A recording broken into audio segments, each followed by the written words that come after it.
Hey guys, this is Miss League, and I am here to show you how I went about writing the Museum Indians analysis myself. Let's get started. This is what I wrote. So just a reminder, the writing task it reads as follows. The nonfiction texts are more reader friendly when the voices sound human. Analyze Museum Indians for the personality of the speaker. Cite elements from the text to support your answer. Pay attention to the author's use of structure, figurative language, point of view, and diction, which is also another word for word choice. All right, let's check it out. The speaker in Museum Indians comes across as sentimental. She structures her narrative like a story, possibly as an ode to her mother, whom she remembers as a wonderful storyteller. She hooks the reader with the imagery of her mother's braid as a snake coiled in her mother's dresser drawer, and fondly describes herself as chattering like a monkey when she would repeat her mom's stories as a young child. She admires her mother, telling the reader that her mother took up the entire page whenever she drew her picture, metaphorically demonstrating how powerful she saw her mother. Along this same line, the speaker compares her mother to a skyscraper. The respect that the speaker has for her mom fuels the anger she feels towards the museum's treatment of Native Americans as she rages on paper about the offensive statue, the long walk up the stairs and past the dinosaurs and elephants to the seemingly haphazard exhibit where they are greeted by headless mannequins hanging from the ceiling, or what she calls dead Indians. She relates her mother's emotional reaction to the careless treatment of the Dakota culture, and at the end, she attempts to call her home, back to the speaker's only home, the bustling city of Chicago. All right. So, um, how did I get 210 words done for this? Well, let's just check it out and see. All right. Here's the graphical organizer that I made. And I've got the writing task up here again so you can see it. Now, I don't know if you remember, but the whole entire Classcraft quest that you did last week is just it was all preparing you for that writing assignment. So if you put all those things together, then you had all the pieces. You just needed to put them together into one formal written response. The first step is to start by listing the adjectives that you use to describe the author's voice in the Council of League assignment. Okay. So the adjectives that I mentioned, I said sentimental. I also said like admiring of her mother. And I also said angry because of that raging on paper thing that she said. Okay, so those were the three adjectives or adjective phrases that I used. And you'll go back and pull those directly from whatever you turned in for the Council of League assignment. All right. The next step here is to separate the parts of the question that you need to include and organize the quotes you found for the standards. That's the Wisdom of the Scrolls activity into the appropriate columns below. Okay, so the standards are focusing on this, but I don't have this table divided out by standards. I have this table divided out by what the response is asking for here, or what the writing task is asking for. It says pay attention to the author's use of structure, figurative language, point of view, and diction. And I just copied those down right here: structure, figurative language, point of view, and diction. Now I'm going to go back to my Wisdom of the Scrolls activity, and I'm going to go ahead and type in here some of the things that I found, and I'm going to organize them according to where they should fall on this table. So let me look for the structural things I put down first. So the first thing that I mentioned having to do with structure is I said that she structures the narrative like a story. So I'm going to write that down. Okay. Another thing I said was that she separates into several paragraphs to make the text more approachable.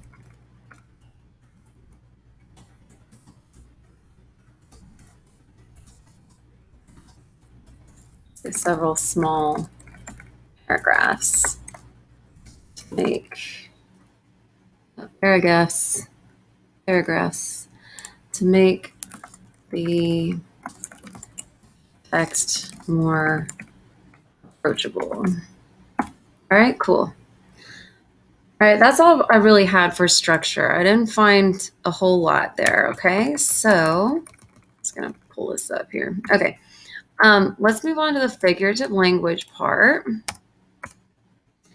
For figurative language, the first thing that I put under there was the snake coils in my mother's dresser drawer, or a snake coils. So a snake coils in my mother's dresser drawer. And on my Wisdom of the Scrolls activity, I put a note to myself that this was a hook that she used to get the reader's attention in the story. So I'm just going to make that little note here. Next, I included the simile that she described herself with when she called herself, when she said she chattered like a monkey. That's figurative language because it's a simile. She's making a comparison using like or as. All right. I included the quote about raging only on paper because I really like that word rage. I felt like it was very good as far as the amount of anger that she felt. And actually, now that I'm thinking about it, I really feel like since I'm liking the word rage so much, that should go in her diction or word choice. She didn't say she was mad. She didn't say she was irritated. She was raging. And so that shows a very deep-seated anger. So I'm going to include that over here. Rage only on paper. Okay. I also put under figurative language that she takes up the entire page.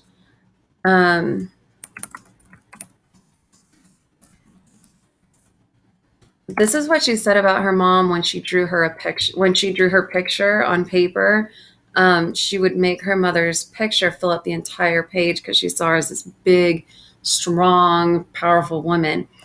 She was also very tall, and she compares her mother to a skyscraper. Cool. All right.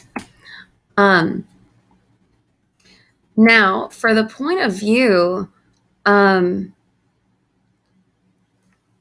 this one, I have some quotes, but instead of just copying and pasting quotes in there, I use certain parts of the text to help me illustrate her point of view for my readers. So, all right. So one point of view that this piece has for sure is that she admires her mother and her culture. So the speaker admires her mother and her culture. All right. I just made a note to myself. I need to include that. Another thing goes back to that raging only on paper. I don't want to forget that. And I want to add that that's part of her point of view, that she's angry at the disrespect at her culture, or her mother's culture, really. It's unfortunately not hers. Her mother's culture receives on a daily basis. Okay. And I'm going to put down rage on paper just to remind myself that that could go under both point of view and diction for me. All right. Next, I'm going to include the part about how she describes the Native American exhibit as being like way in the back of the museum.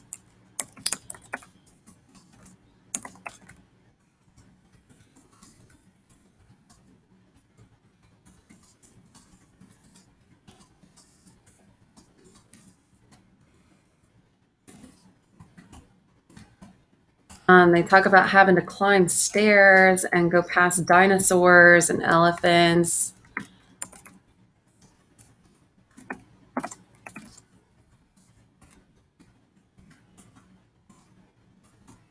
And I think it's interesting that she mentions the dinosaurs because, you're going all the way past the dinosaurs. So it's almost like the museum views the Native American culture as so archaic that it is, even the dinosaurs are interesting to look at, but um, it's not one of those things that's necessary to know, I guess, if you understand what I mean. And it just seems interesting that the Native American exhibit is behind the dinosaurs because it just seems like it's not in a very prominent place at all. Um, it seems to me like once people see the end of the dinosaurs, they're done. The likelihood of them continuing on to the Native American section is not very high. Maybe they should have put the Native American section first so people had to walk through that to see the dinosaurs. I don't know.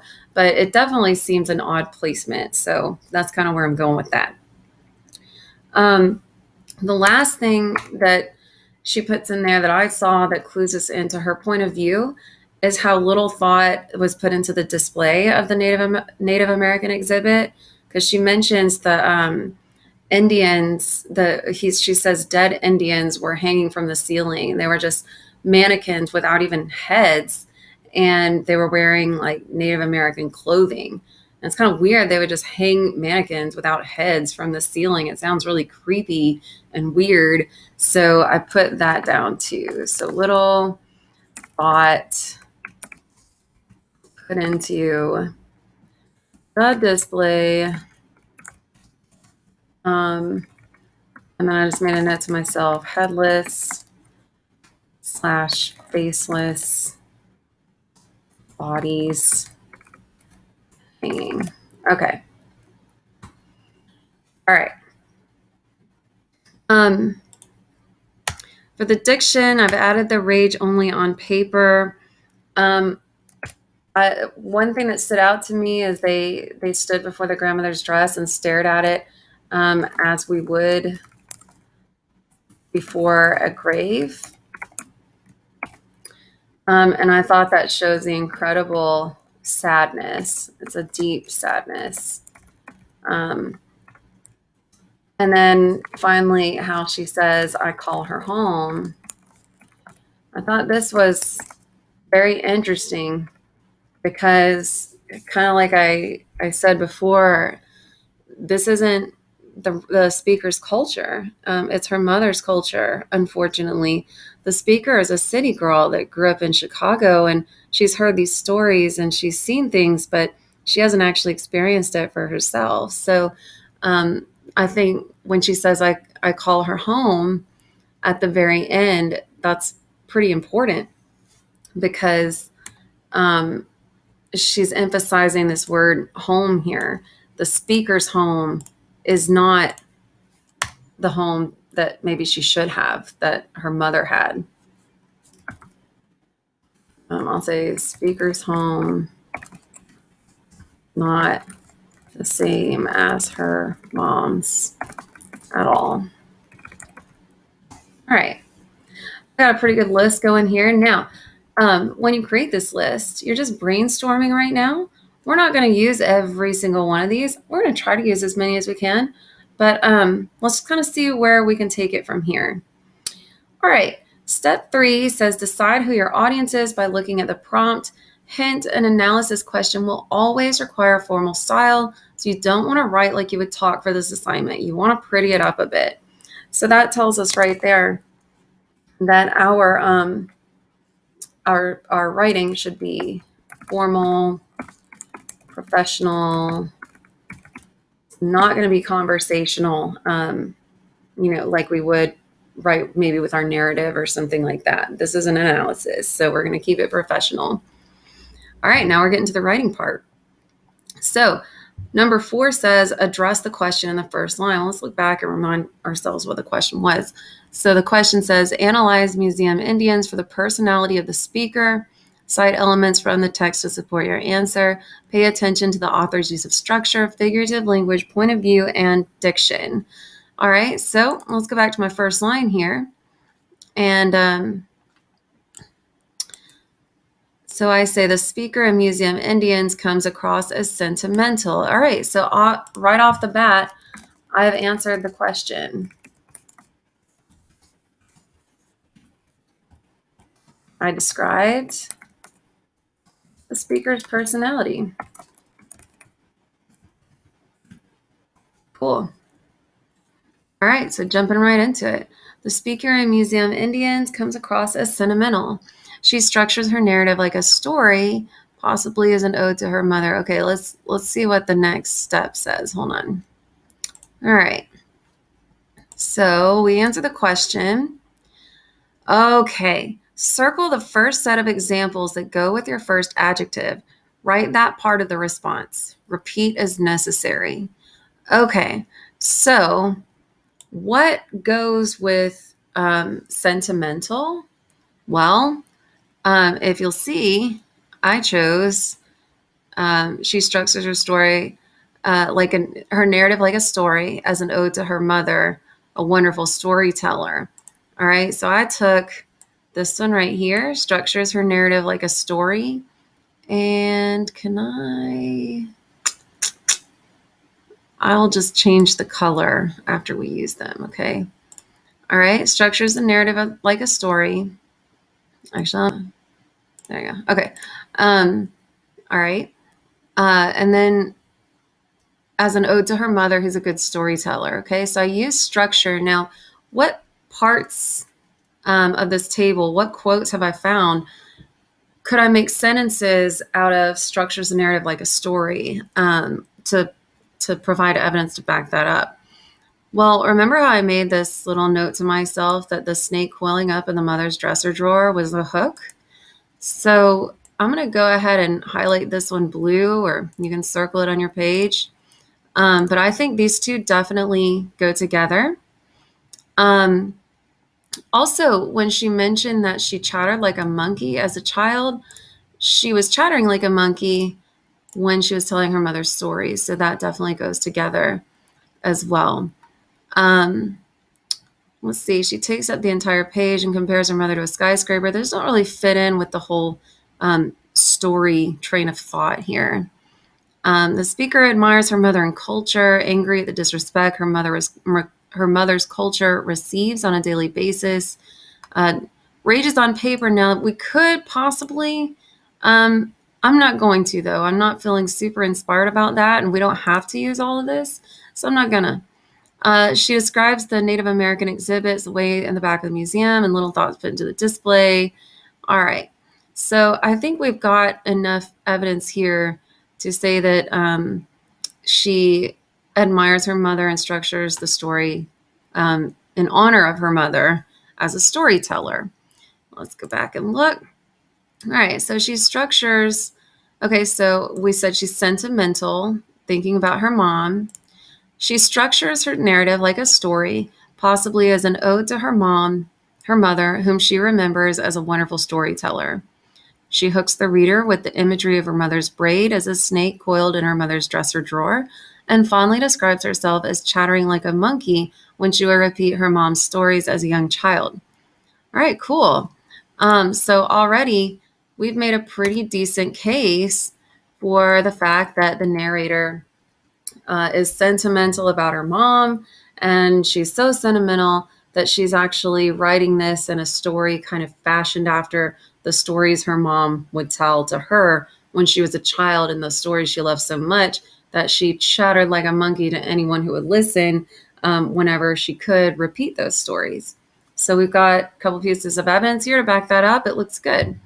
We don't want to leave this, though, as our only response, because the writer comes across as far more than just sentimental. She's definitely sentimental, but there's a lot more going on, and that's why we don't want to leave it there. On a standardized test or something, if we just left it there, then we wouldn't get a very high score because we didn't really pick up on a lot of the other parts of the story. So that's why we're going to keep on going. All right, the next adjective I used was admiring of her mother. And let's look at what we have for that. Okay, so admire, I'm going to put sentimental in blue so you remember that was sentimental. Okay, I'm going to put admiring of her mother in, let's say, purplish. That's kind of the same color, sort of. Here we go. Make it pink. Okay, admiring of her mother. Okay. Separates the text into small paragraphs, doesn't really have anything to do with admiring her mother. But taking up the entire page certainly does. She saw her mother's big and strong, and then compares her mother to a skyscraper certainly does. Okay. The speaker admires her mother and her culture. That note we made to ourselves certainly it applies to this adjective.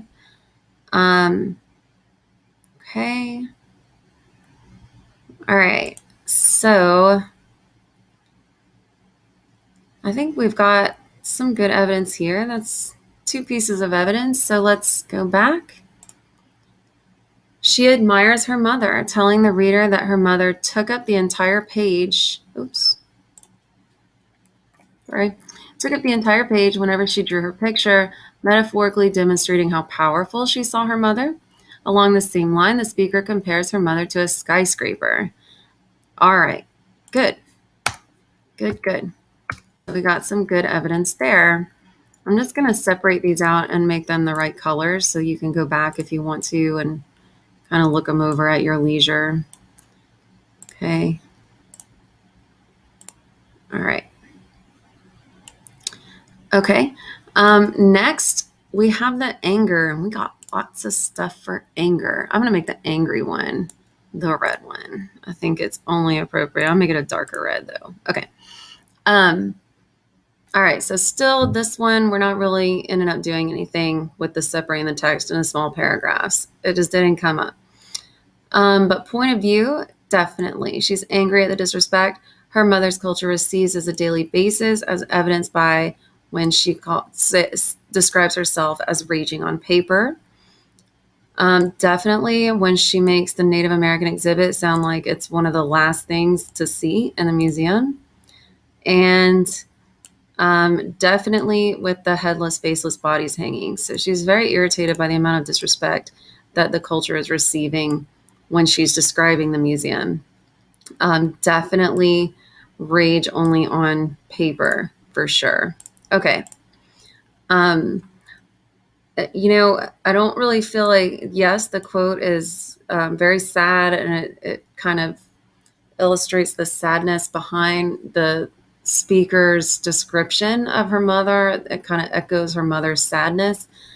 But we haven't really talked about the sadness, and I'm really glad we didn't, because it is obviously a sad story.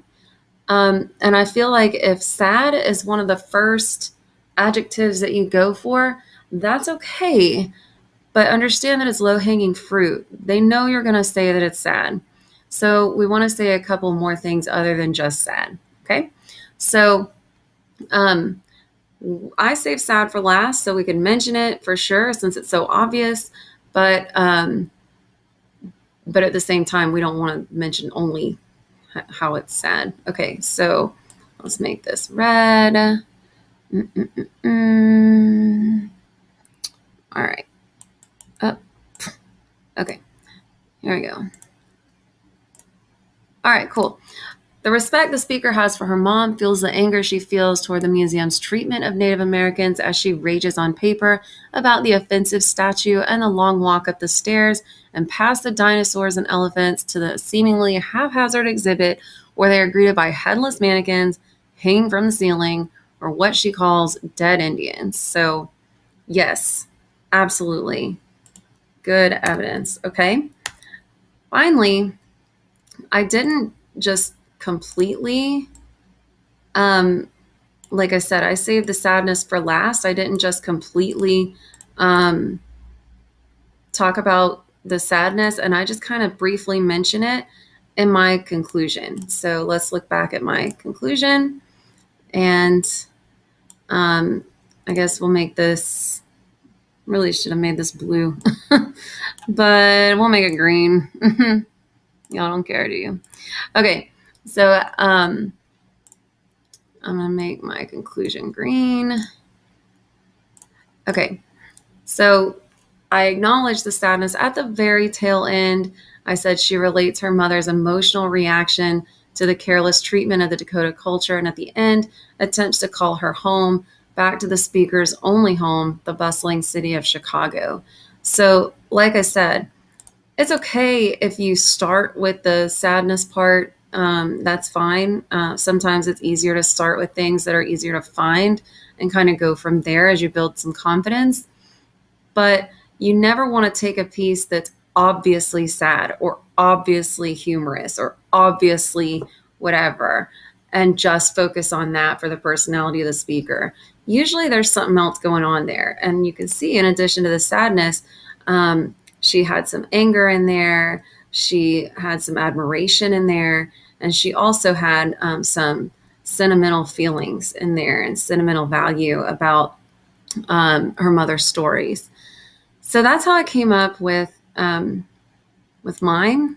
It, like I said, came out to only 210 words, so it's not super long.